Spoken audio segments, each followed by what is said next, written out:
Morning, everyone. Listen, don't bite off more than you can chew. Don't bite off more than you can chew. N'aie pas les yeux plus gros que le ventre. Hello everyone, welcome. Bienvenue sur Apprendre l'anglais by Larissa. Si vous êtes nouveau, si vous êtes nouvelle, c'est une chaîne où vous allez pouvoir vous améliorer en anglais, notamment grâce au point de grammaire que je fais, au quiz. Je vous mets un petit lien juste ici de cette playlist là.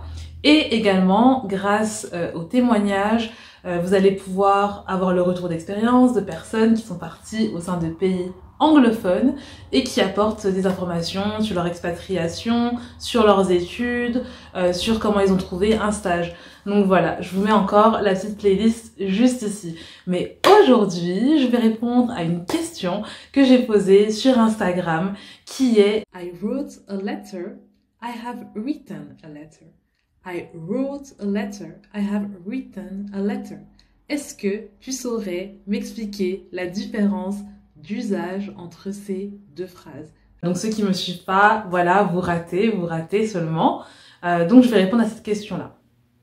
Déjà, si on regarde bien ces phrases, la première différence qu'on peut voir, c'est une question de temps, n'est-ce pas?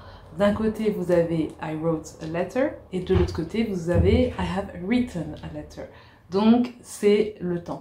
Pour ceux qui ne savent pas conjuguer I have written a letter et I wrote a letter, je vous invite à voir, donc dans les points de grammaire, vous avez une vidéo sur le passé simple et sur le present perfect. Mais maintenant, pour ceux qui connaissent déjà ces temps, qui savent déjà la conjugaison, la question qui se pose, c'est quand est-ce que je vais utiliser l'un et quand est-ce que je vais utiliser l'autre? C'est très très simple, c'est juste une question de temporalité. Donc je vais vous expliquer cela visuellement avec ce schéma que je vais vous mettre juste ici.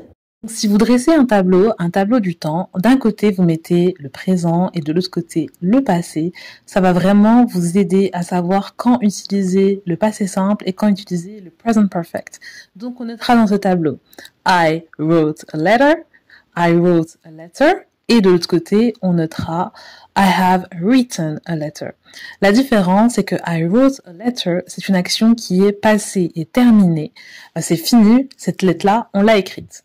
I have written a letter, c'est une lettre qu'on a écrite, par exemple, dans la matinée et notre maman, notre sœur nous demande ce qu'on a fait aujourd'hui et on dit que voilà, I have written a letter. C'est une action qui est dans le passé, mais qui est impacté par le présent. Le present perfect a un lien avec le présent. Retenez ça.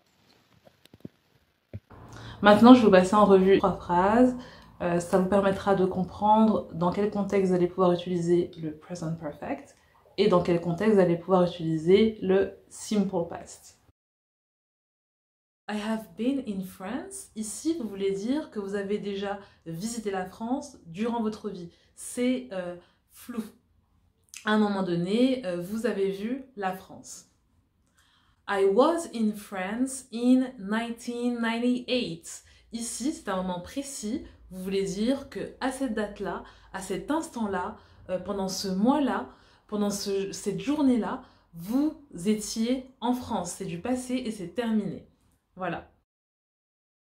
Bayern, donc ici on parle du Bayern de Munich, le club de foot, has reached 11 UEFA Champions League finals. Donc ici on parle du club du Bayern de Munich qui est arrivé 11 fois en finale. Donc jusqu'à aujourd'hui, c'est le constat. Et donc c'est pour cette raison qu'on a utilisé le present perfect. 10 days ago, Bayern, donc toujours le club de foot, won against Paris. Donc ici, il est question d'un événement passé, donc la rencontre entre le Bayern de Munich et Paris, et donc le Bayern a gagné. On parle d'un événement qui est passé et terminé, et donc on utilise le simple past.